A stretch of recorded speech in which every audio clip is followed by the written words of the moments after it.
উপদেষ্টাদের অধিকাংশের রাষ্ট্র পরিচালনায় ধারণা কম, বললেন ভিপি নূর। আমরা জোর করে নারীকে বোরকা পরাবো না, বললেন জামায়াত আমির। নির্বাচন নিয়ে অধৈর্য হওয়ায় সংস্কার ব্যাহত হচ্ছে, বললেন আসিফ মাহমুদ। জানাবো বিরূপ পরিস্থিতিতে সংসদ নির্বাচন বন্ধ, আবারও ক্ষমতা পাচ্ছে ইসি। এবং সর্বশেষ জানাবো আসামের 16 বাংলাদেশি গ্রেপ্তার। শুনছিলেন সংবাদ শিরোনাম, এবারে বিস্তারিত। উপদেষ্টাদের অধিকাংশই রাষ্ট্র পরিচালনায় ধারণা কম, বললেন ভিপি নূর। গণ অধিকার পরিষদের সভাপতি ও ডাকসুর সাবেক ভিপি নুরুল হক নূর বলেছেন, আমরা ফ্যাসিবাদের পতন ঘটিয়ে নতুন সরকার গঠন করেছি, কিন্তু 4.5 মাসেও সরকারের কাজ জনগণের প্রত্যাশা অনুযায়ী হয়নি। জনগণ বড় রকমের ধাক্কা খেয়েছে। এটা কি সরকার গঠন করছে? জনগণের প্রত্যাশা ছিল রাজপথের আন্দোলন সংগ্রামে অংশগ্রহণকারী লড়াকু বিপ্লবীদের নিয়ে একটা বিপ্লবী সরকার হবে, কিন্তু সেটা হয়নি। হয়েছে বন্ধু বান্ধব পরিচিত সার্কেলের একটি সরকার। তারপর আমরা স্বাগত জানিয়েছি। নুরুল হক নূর বলেন, সরকার এখনো পর্যন্ত আইন শৃঙ্খলা পরিস্থিতি এবং প্রশাসনকে ঠিক করতে পারেনি, বাজারে দ্রব্যমূল্য নিয়ন্ত্রণ করতে পারেনি, এখনো সিন্ডিকেট। হাসিনার পতন হয়েছে, তাহলে এখন কেন পুলিশ আইন শৃঙ্খলা পরিস্থিতি নিয়ন্ত্রণে ব্যর্থ হচ্ছে? কেন বাজারে এখনো সিন্ডিকেট চলে? কারণ উপদেষ্টা পরিষদে যারা আছেন তারা অধিকাংশই অনভিজ্ঞ, রাষ্ট্র পরিচালনায় তাদের ধারণাও কম। রাষ্ট্র একটি রাজনৈতিক প্রতিষ্ঠান, রাষ্ট্র পরিচালনায় রাজনীতিবিদদের অগ্রাধিকার দিতে হবে। নূর আরো বলেন, শেখ হাসিনার ফ্যাসিবাদ হওয়ার জন্য সবচেয়ে বড় দায়ী দেশের আমলাতন্ত্র। এসপিডিসি বহাল তবিয়তে আছে। আওয়ামী লীগ, ছাত্রলীগ ও যুবলীগ দেশ ছেড়েছে। তাদের অনেকের বিরুদ্ধে মামলা হয়েছে, গ্রেপ্তার হয়েছে। কয়জন এসপিডিসি, ইউএনও, ওসি গ্রেপ্তার হয়েছে? এই এসপিডিসি, ইউএনও, ওসিরা শেখ হাসিনার অপকর্মের সহযোগিতা ছিল। হাসিনার বিচারের পাশাপাশি সরকারি কর্মকর্তা কর্মচারীদের মধ্যে যারা ফ্যাসিবাদের দোষর ছিলেন তাদেরকে বিচারে মুখোমুখি করতে হবে। গণহত্যার প্রধান মাস্টারমাইন্ড শেখ হাসিনাকে ভারতের সঙ্গে শক্ত দেন দরবারের মাধ্যমে দেশে ফিরিয়ে এনে ফাঁসিতে ঝুলিয়ে পৃথিবীর বুকে দৃষ্টান্ত স্থাপনের জন্য সরকারের প্রতি আহ্বান জানান তিনি। আমরা জোর করে নারীকে বোরকা পরাবো না, বলেন জামায়াত আমির। জামায়াত ইসলামী নামে ডক্টর শফিকুর রহমান বলেছেন, 15 বছরে আওয়ামী লীগ 26 লাখ কোটি টাকা পাচার করেছে, যা বাংলাদেশের বার্ষিক বাজেটের 5 গুণ। আমরা এমন এক দেশ চাই যে দেশে কোনো ভেদাভেদ থাকবে না, দুর্নীতি, টেন্ডারবাজি থাকবে না। এ সমাজের প্রত্যেকটি মানুষ প্রত্যেককে সম্মান করবে, যে দেশে আমার মায়েরা ইজ্জতের নিরাপত্তার সঙ্গে কর্মক্ষেত্রে কাজ করবে। আমরা জোর করে নারীকে বোরকা পরাবো না। এ সমাজে অনেক অমুসলিমও আছে। মুসলমানদের মধ্যে যারা পর্দা করবে না তাদের আমরা বোঝাবো।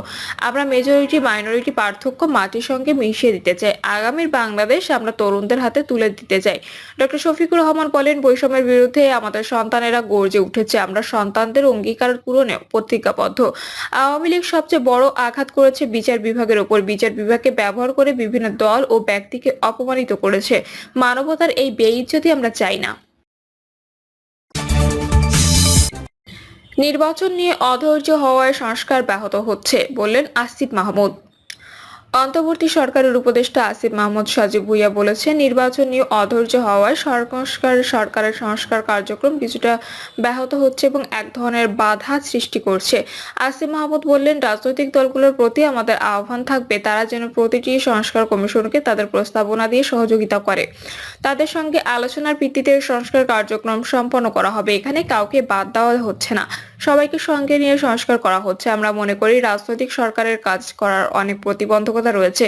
সেই জায়গা থেকে বর্তমান সরকারের সুযোগ রয়েছে সংস্কার করার, সেটাই এই সরকার করতে চায় এবং গণ অভ্যুত্থানে জনগণের যে আকাঙ্ক্ষা সেটা বাস্তবায়ন করতে চায়। জাতীয় নির্বাচনের ডেডলাইন সম্পর্কে তিনি বলেন, সরকারের পক্ষ থেকে বলা হয়েছে যে 2025 সালের শেষ দিকে 2026 সালের মাঝামাঝি সময়ের মধ্যে নির্বাচন হবে। তবে এই সময়টা নির্ভর করছে পুরোপুরি আমাদের যে সংস্কার কার্যক্রম তার উপর। সংস্কার কমিশনগুলোর প্রায় 3 মাসের মতো হয়ে গেছে।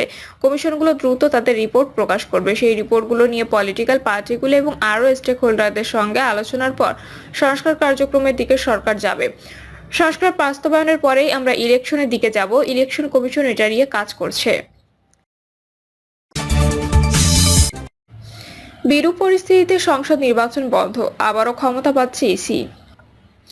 তফসিল ঘোষণার পর যে কোনো পর্যায়ে জাতীয় সংসদ নির্বাচন বন্ধের ক্ষমতা আবারও নির্বাচন কমিশনের হাতে ফিরতে যাচ্ছে। ওই ক্ষমতা পেলে তফসিল ঘোষণা থেকে ফলাফলের গেজেট প্রকাশ পর্যন্ত সময়ের মধ্যে বিরূপ পরিবেশ তৈরি হলে পুরো নির্বাচনই বাতিল করতে পারবে ইসি। এজন্য গণপ্রতিনিধিত্ব আদেশের উপধারা সংশোধনের সুপারিশ করার বিষয়ে একমত হয়েছে নির্বাচন ব্যবস্থা সংস্কার কমিশনের সদস্যরা। এছাড়া প্রার্থীদের হলফনামায় অসত্য তথ্য দিলে বা তথ্য গোপন করলে ওই প্রার্থিতা যে কোনো সময় বাতিলের ক্ষমতা পাচ্ছে ইসি। এমনকি সংসদ সদস্য নির্বাচিত হওয়ার পরও তা বাতিল করতে পারবে কমিশন। এটি সহ আরও কিছু ক্ষমতা ইসিকে দেওয়ার বিষয়ে সুপারিশ করতে যাচ্ছে এ কমিশন। 1 জানুয়ারির মধ্যে কমিশনের প্রতিবেদন অন্তর্বর্তী সরকারের কাছে জমা দেওয়ার কথা রয়েছে। যদিও ইতোমধ্যে একটি প্রাথমিক প্রতিবেদন সরকারের কাছে জমা দিয়েছে কমিটি, সংশ্লিষ্ট সূত্রে এ তথ্য জানা গেছে। এ বিষয়ে জানতে চাইলে নির্বাচন ব্যবস্থা সংস্কার কমিশনের প্রধান ডক্টর বদিউল আলম মজুমদার বলেন, আমরা অনেকগুলো সংস্কার প্রস্তাব করার সুপারিশের বিষয়টি গুরুত্ব দিয়ে বিবেচনা করছি। এর মধ্যে নির্বাচন বাতিলে ইসির ক্ষমতা বিষয়টিও রয়েছে। তিনি বলেন, ওই ক্ষমতা যখন কমানো হয়েছিল তখনই আমরা প্রতিবাদ জানিয়েছিলাম। আমরা মনে করছি এই ক্ষমতা ইসির হাতে থাকা উচিত।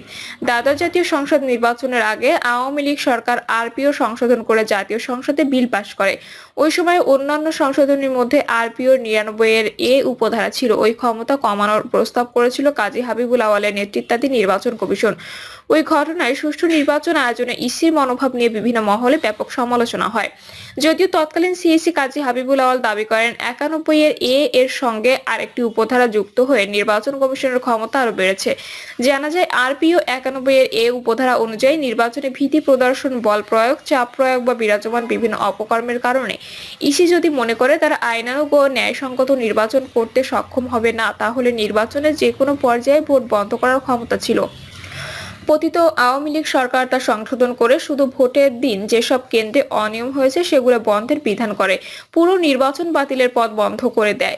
নির্বাচন সংস্কার কমিশনের সদস্যরা মনে করছেন ওই ক্ষমতা ইসির হাতে ফেরত যাওয়া দরকার। প্রয়োজনে 91 উপধারা প্রয়োগ আরো সুনির্দিষ্ট করা যেতে পারে। এছাড়া আরপিও ও 73 থেকে 90 ধারায় সংশোধনীর প্রস্তাব করতে যাচ্ছে সংস্কার কমিশন। ওইসব ধারায় নির্বাচনী অপরাধের সাজার বিধান রয়েছে। নির্বাচনী অপরাধ করলে রাজনৈতিক দল, প্রার্থী, নির্বাচনী ও ভোট গ্রহণ কর্মকর্তা এবং সাধারণ মানুষের জন্য পৃথক সাজার বিধান রাখার প্রস্তাব করা হচ্ছে। কমিশন সদস্যরা মনে করেন সবার জন্য একই ধরনের সাজা দেওয়ার বর্তমান বিধান যৌক্তিক নয়। জাতীয় সংসদ নির্বাচনে প্রার্থীদের হলফনামায় জমা দেওয়া তথ্য যাচাইয়ের বিধান যুক্ত করার প্রস্তাব করতে যাচ্ছে কমিশন। বিদ্যমান আইনের প্রার্থীর 7 ধরনের তথ্য দেওয়া বাধ্যতামূলক। ওই তথ্য নির্বাচন কমিশন যাচাই করে না। প্রার্থীর মনোনয়নপত্র যাচাই বাছাই সংক্ষুব্ধ কোনো ব্যক্তি কোনো প্রার্থীর বিরুদ্ধে তথ্য গোপনের বিষয়টি প্রমাণ করলে তার প্রার্থিতা বাতিল করতে পারে। মনোনয়নপত্র যাচাই বাছাইয়ের ওই প্রক্রিয়া ছাড়া কোনো পর্যায়ে হলফনামায় তথ্য গোপন বা অসত্য তথ্য দিলে ব্যবস্থা নেওয়ার সুযোগ নেই ইসির। এক্ষেত্রে কমিশনকে আরো শক্তিশালী করার পক্ষে আইন সংস্কার কমিশন। আসন্ন ত্রয়োদশ জাতীয় সংসদ নির্বাচনে প্রার্থীদের হলফনামা তথ্য যাচাইয়ের সময় বাড়ানো, হলফনামায় প্রার্থীর তথ্য সুনির্দিষ্ট করা, সম্পদের প্রকৃত দাম উল্লেখ করা সহ বেশ কিছু সংশোধনের প্রস্তাব করা হচ্ছে। এমনকি সংসদ সদস্য নির্বাচিত হওয়ার পর কারো বিরুদ্ধে এ ধরনের অভিযোগ প্রমাণিত হলে তার সদস্যপদ বাতিল করতে পারবে ইসি। নাম প্রকাশে অনিচ্ছুক সংস্কার কমিশনের একজন সদস্য বলেন, মাদারীপুর 3 আসনে আওয়ামী লীগের সংসদ সদস্য আব্দুস সোবহান গোলাপ যুক্তরাষ্ট্রে থাকা একাধিক বাড়ির তথ্য হলফনামায় গোপন করেছিলেন। ওই সময় নির্বাচন কমিশনার মোহাম্মদ আলমগীর সাংবাদিকদের বলেছিলেন, প্রার্থীরা হলফনামা আমাদের একটা জমা দেবে, কিন্তু সেই হলফনামার সত্য অসত্য তথ্যের ভিত্তিতে আমরা কোনো কিছু করার আইনের ভিত্তি নেই। হলফনামা যেটা দেবে সেটা জাতিকে তথ্য জানানোর এক ধরনের দায়িত্ব। সংস্কার কমিশনের ওই সদস্য বলেন, এইভাবে সম্পদ লুকানোর প্রবণতা বন্ধে হলফনামা বিধানের সংস্কার প্রস্তাব করার বিষয়ে প্রায় সব সদস্য একমত হয়েছেন। সূত্র আরো জানায়, ভোটার তালিকা আইন ও জাতীয় সংসদের সীমানা পুনর্নির্ধারণ আইনেও সংস্কার প্রস্তাব করতে যাচ্ছে নির্বাচন ব্যবস্থা সংস্কার কমিশন। প্রবাসীদের ভোটাধিকার প্রয়োগের সুযোগ দেওয়ার বিষয়ে সংস্কার কমিশনের সদস্যরা একমত হয়েছেন। তারা পোস্টাল ব্যালট সহজ করার পক্ষে রয়েছেন। এছাড়া জাতীয় সংসদের সীমানা পুনর্নির্ধারণ আইনেও বড় সংশোধনীর প্রস্তাব করতে যাচ্ছে।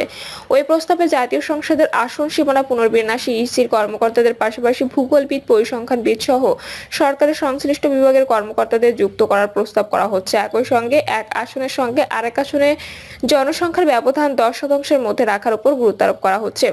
এতে শহর এলাকায় আসন সংখ্যা বাড়বে, অপরদিকে যেসব এলাকায় জনসংখ্যা কম সেখানে আসন কমবে। তবে পার্বত্য অঞ্চলে আসন যাতে না কমে সেজন্য সুপারিশ থাকবে। সংশ্লিষ্টরা জানান, বিদ্যমান আইনটি আন্তর্জাতিক মানের নয়। এই আইনে সরকারি দলের ইচ্ছামতো সংসদীয় আসনের সীমানা নির্ধারণের ফাঁক ফোকর রয়েছে। এতে নির্বাচনের ফলাফল বিষয় ব্যক্তির পক্ষে যায়। ওই ফাঁক-ফোকর বন্ধ এবং স্বচ্ছতা আনতে সংশোধনের প্রস্তাব করা হচ্ছে। এতে খসড়া সীমানা শুনানি মাঠ পর্যায়ে অনুষ্ঠানের সুপারিশ করা হবে। এতে সংশ্লিষ্ট নির্বাচনী এলাকার প্রান্তিক জনগোষ্ঠী শুনানিতে অংশ নিতে পারবেন। ভবিষ্যতে সীমানা পুনর্নির্ধারণের একটি স্বাধীন কমিশন গঠনের সুপারিশ করা হতে পারে। অন্য সুপারিশগুলোর মধ্যে নির্বাচন কমিশন নিয়োগে বিদ্যমান আইন বাতিল করে আরেকটি নতুন আইনের প্রস্তাব করা হবে। ওই আইনে রাজনৈতিক দলগুলো ঐকমত্যের ভিত্তিতে পরবর্তী সময়ে নির্বাচন কমিশন গঠনের সুপারিশ করা হবে।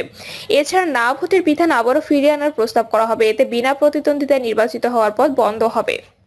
নির্বাচন কমিশনের জনবল নিয়োগের ক্ষমতা ইসির হাতে দেওয়া, নির্বাচনের মনোনয়ন বাণিজ্য বন্ধে তৃণমূল পর্যায়ে নেতাকর্মীদের ভোটে প্রার্থী চূড়ান্ত করা, একই দলে অন্তত 3 বছর সদস্য থাকা এবং সরকারি খরচে প্রার্থীদের প্রচারের সুযোগ দেওয়ার প্রস্তাব করা হবে। নির্বাচন সংস্কার কমিশনের প্রধান ডক্টর বদিউল আলম মজুমদার রাজধানীর এক অনুষ্ঠানে না ভোট এবং নির্বাচনে ইলেকট্রনিক ভোটিং মেশিন ব্যবহার করে সুপারিশ করা হবে বলে সাংবাদিকদের জানিয়েছেন। ওই অনুষ্ঠানে তিনি বলেন, বিগত নির্বাচনগুলোয় যারা ইভিএম ব্যবহারের সঙ্গে সম্পৃক্ত ছিল তাদের বিচারের সুপারিশ করা হবে। প্রিয় দর্শক, এই ছিল এখনকার সর্বশেষ সংবাদ। আপডেট সব সংবাদ পেতে চ্যানেলটি সাবস্ক্রাইব করে বেল আইকনটি ক্লিক করে রাখুন।